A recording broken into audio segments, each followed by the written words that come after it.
Ketika ada pilihan pemenang karya arsitektural istana negara di calon ibu kota baru diumumkan, saya ilfil.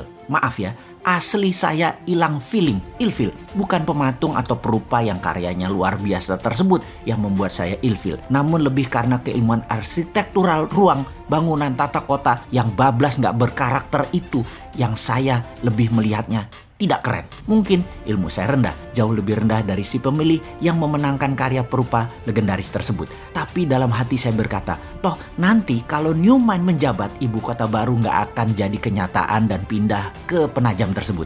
Terlalu mahal, tidak efisien, pemborosan, dan tidak berdampak dalam ekonomi makro dan mikro memindahkan pusat pemerintahan ke daerah baru yang virgin tersebut. Saking perawannya, sampai-sampai nggak ada sejarah napak tilas wilayah tersebut yang pas untuk storytelling ke anak cucu akan rencana ke depan pantas ibu kota pusat pemerintahan itu berada di lokasi Penajam tersebut. Kalaupun ada, perlu jangka yang sangat panjang. Bahkan banyak pengamat pertahanan yang berkomentar bahwa lokasi tersebut tidak memiliki kelayakan untuk dibuat ibu kota negara superpower. Menggeser pusat pemerintahan ke arah wilayah yang defenseless atau sulit dijaga karena banyak infrastruktur pertahanan dan keamanan yang belum siap, membuat berbahaya ibu kota berada di lokasi tersebut. Jadi pastinya karya arsitektural tadi nggak akan dilanjutkan oleh New Mind kalau nanti berkuasa. Bener deh, kalau hanya membangun komplek perkantoran mungkin desain tadi masuk. Namun membangun ibu kota, masa kayak membangun kota Alam Sutra, Serpong, BSD, Pantai Dakapuk, gitu sih modelnya. Membangun pusat pemerintahan itu membangun Wakandanya Black Panther. Sekali lagi, Black Panther ya, bukan Blackpink. Bener deh, kalau New Mind pusat pemerintahan tetap di utara Jakarta, bekas tanah reklamasi.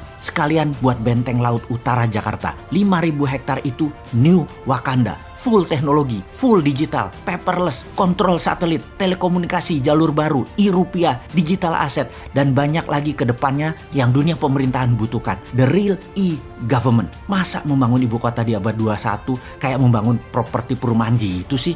Hanya casing doang.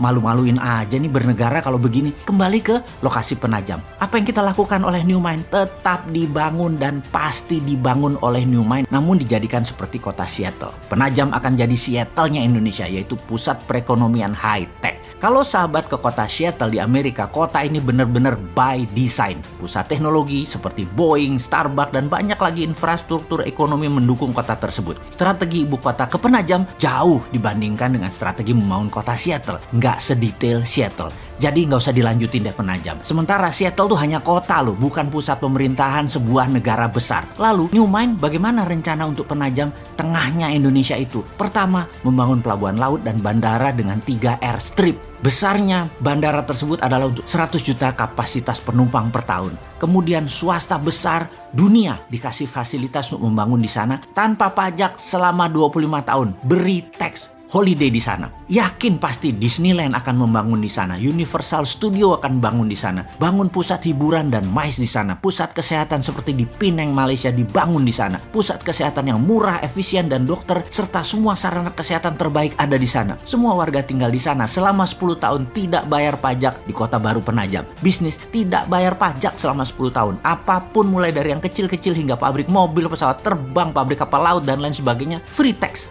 Berlaku e-rupiah di Penajam dan pendanaan lewat SWF e-rupiah printing money di Penajam. 2.000 triliun dibanjiri di Penajam dengan e-rupiah setiap tahunnya selama 15 tahun ke depan. Yakin pasti 2 juta populasi akan pindah dalam 5 tahun ini dan 10 juta populasi akan ada di 25 tahun dari sekarang. Indonesia di tahun 2045, Penajam adalah darlingnya Indonesia. Kemudian pusat pemerintahan di pulau reklamasi yang sekaligus membangun Great Giant Wall dam laut untuk menahan banjir Jakarta serta pertahanan laut utara pusat pemerintahan tersebut. Di sana adalah e-government pertama di dunia dan e-rupiah pendanaannya. Aduh, jadi kangen masa depan.